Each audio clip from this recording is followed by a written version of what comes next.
So listen, we've got more Pokemon news this week, and then we'll wrap it up and get out of here. Basically, big news coming out of the Pokemon Go scene. I certainly don't play it anymore, but apparently 30 million people around the globe do on a daily basis. So if you're still playing Pokemon Go and haven't heard the news, there is a mobile game company called Scopely who has invested in and purchased Pokemon Go away from Niantic for upwards of, I think, $3 billion?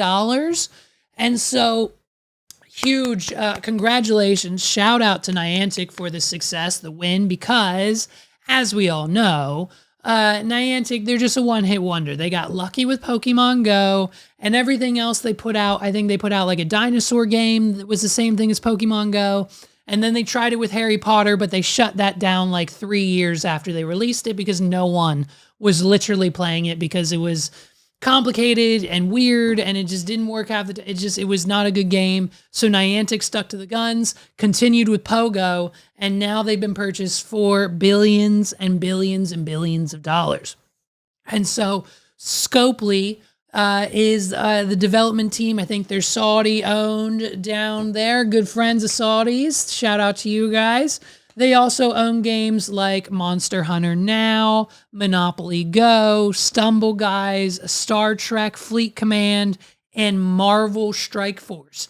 And so this is the number one thing people are most concerned about because all of those games have just the most annoying ads and placements of said ads throughout them. And most of them are unskippable after every power-up or turn that you play on Monopoly Go. What are we doing? And so the one thing that has set Niantic apart and Pokemon Go for all of these years is the fact that I'm pretty sure, because I haven't played it in a few years, but I'm almost positive until this time, there hasn't been any ads for like other games or the App Store or this casino game or the solitaire game that they always try to get you to download. Whenever you download one of those games, you get ads. Sometimes you can play the ads. I've broken a few of them just playing it so much. I sometimes get caught playing the ad more than I am playing the actual game that I downloaded. What are we doing? And so, Scopely, if you're listening and from the mountaintops of the community, I'm pretty sure it'd be much appreciated if Pokemon Go didn't end up like every other one of your mobile apps games. And so, it's just, it's good news, I guess, for the Pokemon Go, the Niantic team. I think now that that is done, Niantic and Scopely are also working on an AI, AR, whatever type of technology format for games. So essentially, Scopely bought Niantic, and that kind of became however you want to spin it. But basically, they're starting a new branch of the company, still under the name Niantic, but Scopely owns now their most valuable IP, aka they own them. And so we'll see what the future of Pokemon Go looks like. I know a lot of people who were chilling with me in Times Square, just catching Charizards, and anytime a Staryu popped up, we all ran 3 blocks down the street. At one point in time, the game was hot, much like most mobile games. They come and then they go. And so Pokemon Go is clearly here to stay. It was clearly just a testament to the IP and just the ever-growing community around the Pokemon atmosphere. And so we've got like videos. There's videos. They have vending machines now. People are fighting at the vending machines because of scalpers and not being able to buy the latest Pokemon drops. The shelves in the stores are always empty. And so, you know what I mean? Just continuing this love and never-ending kind of situation in our lives that is Pokemon. We can't escape it. What are we doing? Like, just when you think you're done playing the games, just when you think you're done with the cards, they drop a new set. It's popular again. Pokemon Go comes out. TCG Player, the app comes out. Like, it just continuously is something that will be a part of a lot of millennials and a lot of kids now, teenagers, adults, everybody on the planet has something to do with or knows about or owns something that has intellectual property associated with the world of Pokemon? Yes or yes? What are we doing? And so you heard me a few weeks ago, okay, when I won my holographic fossil Articuno. I got it in the mail, by the way. Shout out to Region 151. You're the best. I got it in the mail, very protected. I love it. I am getting ready to ship it off to PSA to get graded. I know it's going to come back kind of iffy. What are we doing? But hey, you know what I mean? It's a vintage fossil Articuno. Graded only makes it worth just a little bit more. So why not start off my slab collection with this win? With that high, though, comes one other thing. And for the first time, I think, on this podcast, we are going to be doing an unboxing, a very special unboxing. Ladies and gentlemen, I couldn't help myself. Okay, I couldn't help myself. When I saw these on TikTok, I knew I had to find them, secure the purchase, and get them in this studio. This is another vintage Pokemon collector's item. If you're a millennial, you'll recognize them right away. If you're not, buckle up, because back in, I think, the early 2000s, I think like the year 1999 to 2001, somewhere in that time, Pokemon was hot. It was hot like it is now, and it's hot as it would ever have been in the late 90s, early 2000s. And so we were all playing the games, and we were all ecstatic when McDonald's and Burger King alike would get these toys or these special limited edition items that you could also purchase. And when I tell you I am adult, I am an adult with adult money. And so I found these unopened in the original bag. Ladies and gentlemen, I have in studio sealed. These are sealed, and I cannot tell you. How do we want to play this? Let's do this right here, and let's do this like that. Will that stay? No? Okay, hold on. There we go. Let's just do that. I have the original bag from Burger King, and I have all 6 in their boxes. 23 karat, I think it's 23 carats, but we'll call them 24 karat gold Pokemon cards in their boxes with Poké Balls sealed up in this original Burger King bag. For those of you who are just listening, probably none of you, this is something that you need to see. I'm going to put this over here, but these, let's bring these into frame. These are the OG Burger King gold-plated Pokemon cards. We have Jigglypuff, we have Poliwhirl, we have Togepi, we have Pikachu, we have Charizard, and we have Mewtwo. And this is the first official unboxing of the What Are We Doing podcast. I can't be more excited. These have been sitting here all week. What are we doing? And I haven't opened them. I haven't opened them because I wanted to do it here with anyone who wants to watch and then enjoy this experience with me for the first time. So I had a couple of these. I had 1 or 2. I think Jeff might have bought me. He loved me that week. What are we doing? And so I had 1 or 2 of these as a child, but they've been, of course, long gone, lost to history, yard sales. They're with all the Beanie Babies that Sandy and Jeff thought would get them through the years. You know what I mean? And so basically, here we go. We're going to unbox these. We're going to start with the bottom 3, and then we're going to save the big 3 for last. So let's do Jigglypuff. So these all came in these little red boxes. You could go to Burger King, and I think you could buy these separate from your meal, right?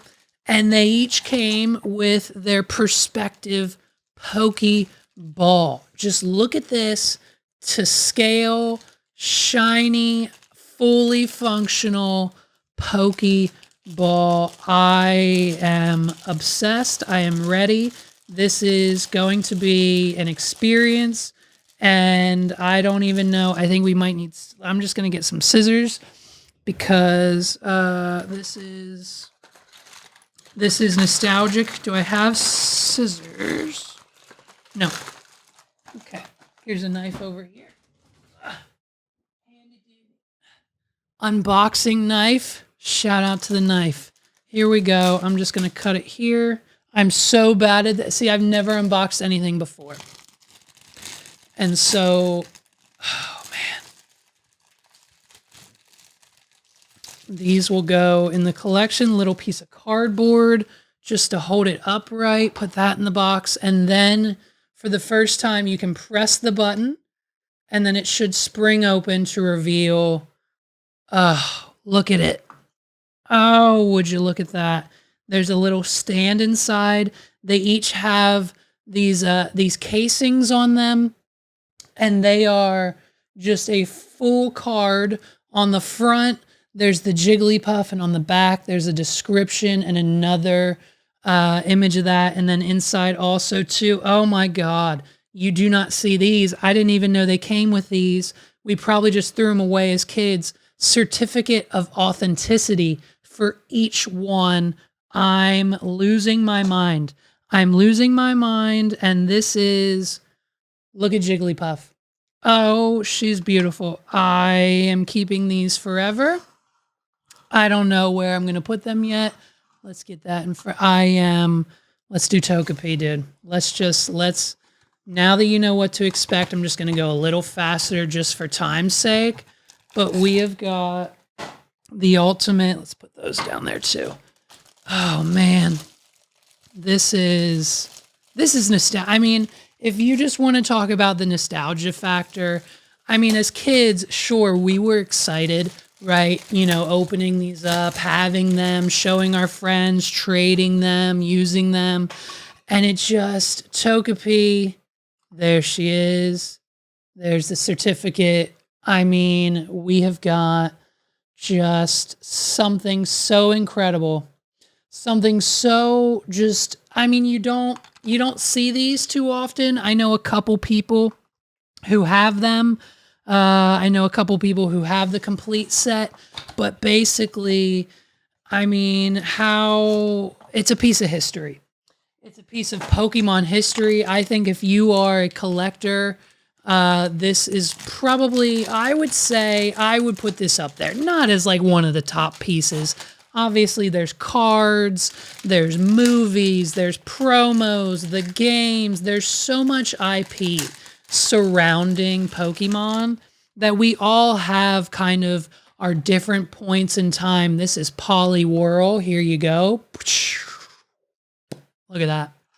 We all have our different points in time that is like, you know, where we met Pokemon, our generations. Like, I think Justin only recognizes the first generation, but like I'm kind of a Gen 1, Gen 2 kind of guy.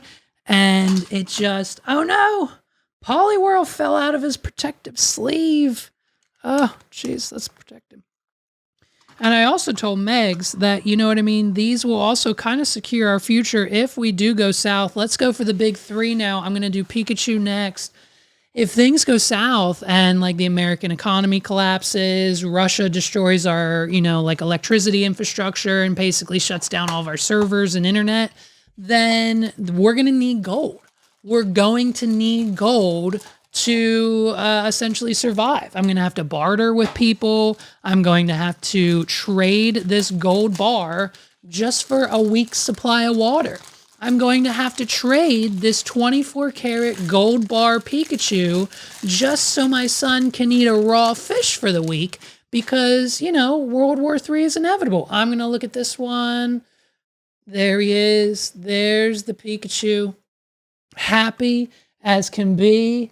Pikachu in 24 karat gold magic, just like Bruno Mars would. I've got two more. We've got two more to go, and that completes our team. And I mean, hey, talk about a solid team. not bad. I would have preferred a Gengar. I would have preferred maybe they replace Togepi maybe with someone else. But I mean, a solid top 6. This is something I'm so kind of just obsessed. I'm obsessed with Pokemon right now. I love how this kind of it resurges every couple of years. I know there's ebbs and flows with collecting and the cards and the sets they release, but I mean just the stuff they released. Here is Mewtwo. There he is. Wow. Look at him. Look at this boy. There's his certificate of authenticity and just the look of this card. I might keep this in my pocket. I might keep this in my pocket with me. And if anyone ever tries to stop me, I'll pull this out and I'll be like, hey. Also, too, maybe I'll keep the Charizard in like a chest pocket in case I ever get shot. The Charizard protects me. It stops the bullet and saves my life. I think these potentially, I don't know when I'll ever be shot, but if one day it might happen randomly on the street and I might be protected by my gold cards. There's the Mewtwo. And last but not least, the creme of the creme, the god himself, the one card everybody wants to go after. Every single person wants that Zard, whether it's a Rainbow Charizard, whether it's Blaine's Charizard, whether it's the Rocket Dark Charizard, whether it's Charizard EX, whether it's the base set first edition Shadowless Charizard, whichever Charizard you respect the most is the one you deserve. And this is the 24 karat Charizard number 6. There he is. And all of his 24 karat glory. I mean, it's a beautiful piece of work. These cards individually, the balls, the gold. I mean, they don't make stuff like this anymore. This is something you don't see. This is something you pay hundreds of dollars for. This is something you keep in the collection forever. Shout out to my guy on eBay. You're the GOAT. I'll send you a link to the video. This has been one of the greatest experiences in my life.